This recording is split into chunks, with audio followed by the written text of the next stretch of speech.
We're in the studios today with Matthew Bates with Movement Mortgage. Now, Matthew is a loan originator. He covers Massachusetts, Rhode Island, works with some of the state's top professionals and teams. The guy knows his stuff. So we're today talking about two examples of how being unprepared will affect your buying process. Yes, good morning, everybody. Happy Sunday.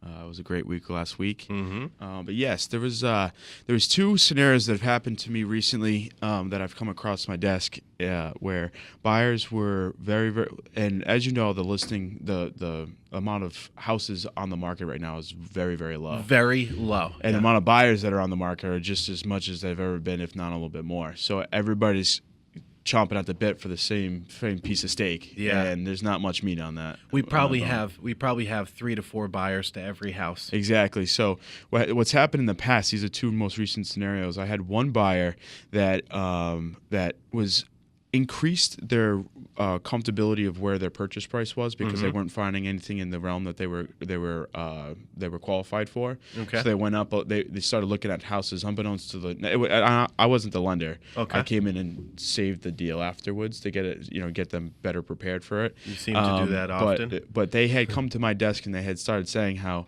they had increased it without unbeknownst to the loan officer. They went up like $10,000 or $20,000 in purchase price, and then they went to go put an offer on a house because they were at an open house and the activity was huge. They saw a lot of people, a lot of traffic. There was 10, 15 buyers in the house at that time. So they're like, wow, we need to make an offer fast. Yeah. And they were uncertain about what the mortgage payment would be. They were uncertain about what the down payment would be, what closing costs would be, all the things that they would have to know in order to successfully put an offer in. Yeah. And they couldn't get in touch with the loan officer, and they couldn't figure this out. Next thing you know, by the time they got their information together, the house was already under contract and they lost out on it.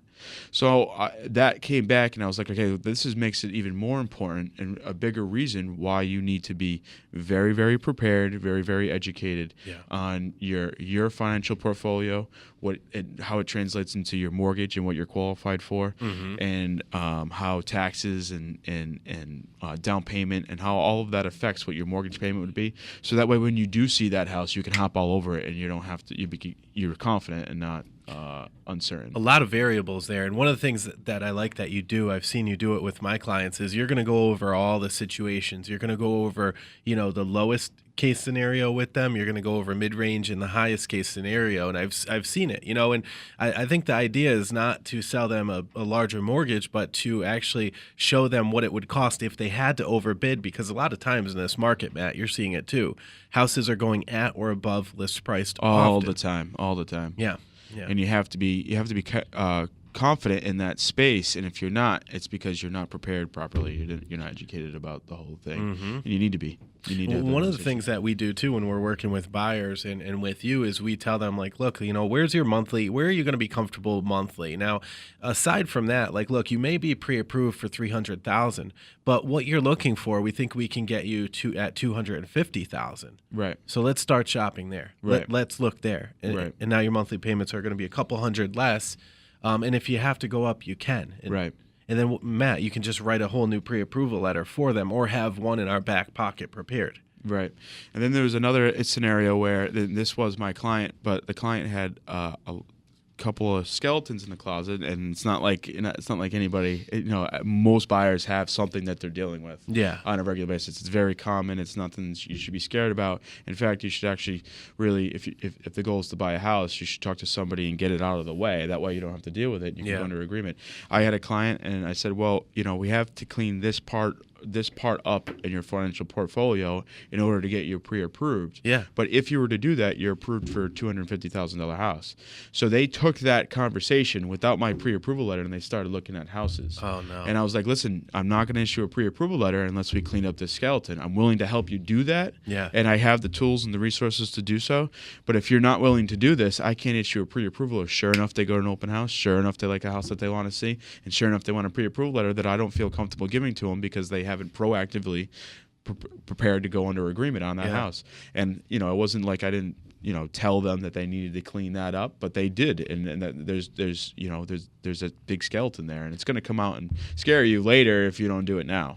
Yeah. So that's the part where it's like, if you're really serious about going under agreement on a house, you're really serious about buying your new home, and you're going to really seriously doing it a good job and having it go smooth, easy transaction, get these things out of the way during the pre-approval process. And a good person to help you do that would be myself and Movement Mortgage, because we do the upfront underwriting.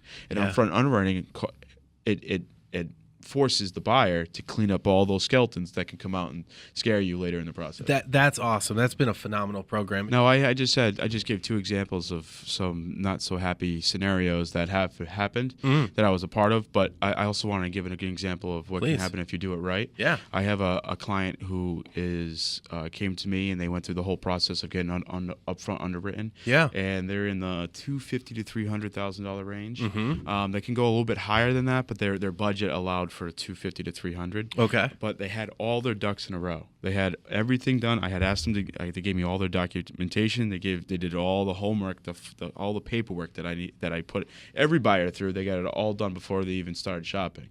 So come to find out, they're looking at a nice, beautiful, refinished, rehabbed ranch in South County, and the traffic through that place was unbelievable. The seller who I spoke to said there was about 40 people in and out during an open house. I mean, that's crazy stuff. So he ended up putting an offer in. He had to go above the asking price, and because he was all prepared. Instead of it came down not to the offer. The offers were almost identical between the people that he was competing with.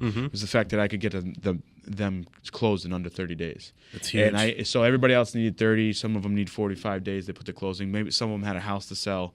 That was unfortunate. You can't really do too much to help that. But the other people, they needed full, because the lenders behind them, they couldn't get it done that fast. I'm able to get it done a lot quicker than the 30 days. That's great. And that was really important to the seller. That was the deciding factor, because now he has less time that he has to wait for his money and to go do another project.